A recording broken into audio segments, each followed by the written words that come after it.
পাপাকে মারবি না, কান ধরে টানবি না।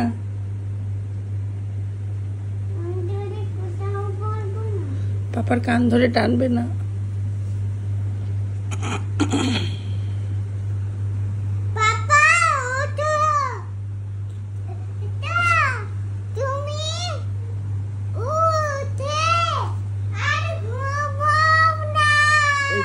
পিঠে হাত দিয়ে দিলাম, তুই একটু হাত উঠছি উঠছি, তোকে যে পিঠে হাত বেঁধে দিলাম, তুই আমার পিঠে টুকু দে, হাত বেঁধে দে। নমস্কার, শুরু করছি আর একটা নতুন ব্লগ। আশা করছি সবাই ভালো আছেন, সুস্থ আছেন। আজকে দুদিন ব্লগ করা হয়ে ওঠেনি, সময় পাইনি প্র্যাকটিক্যালি, কারণ এসে দাঁত তুলেছি, তারপরে সেটা নিয়েও একটু ছিলাম, ব্যথা ছিল, তারপরে সব কিছু তালগোল সামলাতে উঠতে একটু সময় লেগেছে। তো আজকে সকাল সকাল টিফিন মুড়ি তরকারি খেয়ে আমি চুল কাটতে এসেছি। শুভমদের বাড়িতে কিন্তু অলমোস্ট 90 ডেজই মুড়ি তরকারি টিফিন হয়, তো এটা একটু আমার বাড়ির থেকে আলাদা, কিন্তু এখন অভ্যাস হয়ে গেছে, খেয়ে খেয়ে আগে ভাল লাগতো না। তো যাই হোক, আজকে আমি এখন এসেছি হচ্ছে চুল কাটতে দ্য আর্টিস্ট রুম, চন্দননগরের একটা পার্লার। ভীষণ ভালো ব্যবহার, ভদ্র, খুব খুব ভালো ব্যবহার, এবং যিনি আমার চুল কাটছেন ওনার নাম সম্ভবত অমিত ছিল। এত ভালো না, এবং দারুণ চুলটা আমার মন মতো করে কেটে দিয়েছেন। আমি ভীষণ হ্যাপি। আমি বলেছি ওনাকে যে আমি পরে আবার আসবো নেক্সট ইয়ার এসে। খুব ভালো লেগেছে, খুব পছন্দ হয়েছে আমার। আমি বললাম যে যতটা আমার মানে নষ্ট হয়ে গেছে পুরো কেটে দিন। তখন হচ্ছে আমি দেখুন আমি কেটে দিচ্ছি, আপনার পছন্দ হবে। তো সত্যিই আমার খুব খুব পছন্দ হয়েছে, খুব ভালো ব্যবহার। তো আমরা কথা বলছিলাম, খুব এত মানে ভালোভাবে কথা বলছিলেন, আর অ্যাম্বিয়েন্সটাও খুব সুন্দর ছিল। তো সেই সব কেটে আমরা বাড়ি ফিরে এসেছি, এবং বিকেলবেলা আজকে আমরা একটু বেরিয়েছি। আমার শাশুড়ি মানে মাম্মাম যেখানে গান শেখে সেখানের একটা প্রোগ্রাম আছে, ওই রবীন্দ্র নজরুল সন্ধ্যা, সেখানে মাম্মাম গান গাইবে, সেটা শুনতেই আমরা যাচ্ছি। তো মাম্মাম বারবার করে বলে গেছে, তখন আমি বললাম চল আধ ঘন্টার জন্য। তো আমরা এই 7টা সাড়ে 7টা নাগাদ বেরিয়েছি, কিছুক্ষণ ঘুরে আমরা চলে আসবো।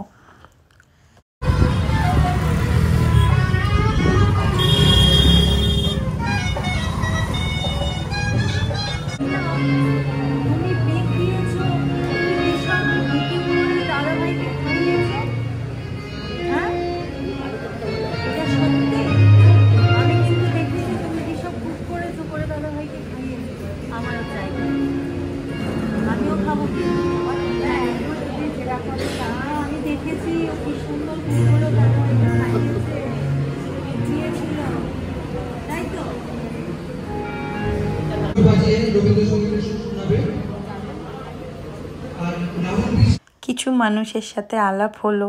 আমি আগেও চিনতাম অনেককে, কিন্তু মানে এইবার গিয়ে আরও অনেকের সাথে আলাপ হলো, যেরকম নবনীতা দি, তারপর আরও বিউটি বলে একজন ছিলেন, বিউটি দি, আরও দুজন কাকিমা, তারা দুজনেই স্কুল টিচার। খুব ভালো ব্যবহার, খুব ভালো লাগলো। এবং মাম্মামের গান আর আমরা শুনতে পারিনি, কারণ আমরা যাওয়ার মধ্যে মাম্মামের গান হয়ে গেছে, তো তাই আমরা তারপরে দিতাঙ্গও থাকতে একটুক্ষণ বসার পরে আর কি পায়ে ওর মশা খেয়ে ফুলিয়ে টুলিয়ে দিয়েছিল, তো বাড়ি আসতে চাইছিল। তো আমরা ফাইনালি বাড়ি চলে এসেছি, যে না আধ ঘন্টার মধ্যে আমরা বাড়ি চলে এসেছি।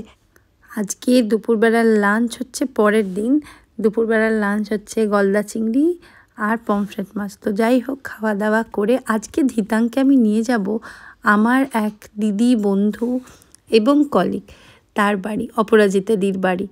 তো খুব ভালো মানুষ একজন, ওর বাড়িতে নিয়ে যাব। এবং আমাকে প্রত্যেকটা সময় ফোন করে, ভালো সময় খারাপ সময়, কেমন আছিস, কি করছিস, আমার বাড়ির সবার খোঁজ নেয়। তো আজকে আমার শুভমের ধিতাংয়ের 3 জনেরই নিমন্ত্রণ ছিল। শুভম আসতে পারেনি, আমি আর ধিতাং এসেছি। এই যে আমার অপরাজিতা দি, ভীষণ ভীষণ ভীষণ ভালো মানুষ।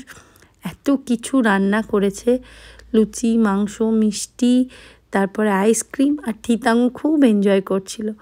পুপুয়া অপরাজিতা দিদির মেয়ে, তো ওর সাথে ধিতাং একটু গল্প করছিল, আর মেয়েটা এত ভালো হয়েছে না, কি ভালো ব্যবহার, ভীষণ মিষ্টি, আমাকেও খুব ভালোবাসে, আমিও ওকে খুব ভালোবাসি, ওরা খুব ভালো।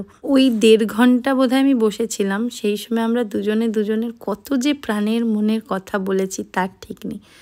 আবার অপরাজিতা দি শুভমের জন্য যায়নি বলে মাংস, লুচি সব প্যাক করে, মিষ্টি সব প্যাক করে দিয়ে দিয়েছে।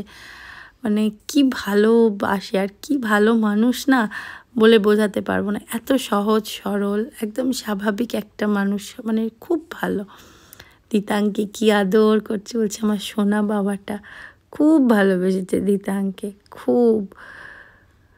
2016 থেকে 2025 আমাদের মানে বন্ধুত্ব, মানে যাই হোক খুব সুন্দর একটা আমরা সময় কাটালাম একসাথে, দারুণ দুর্দান্ত একটা সময় কাটালাম।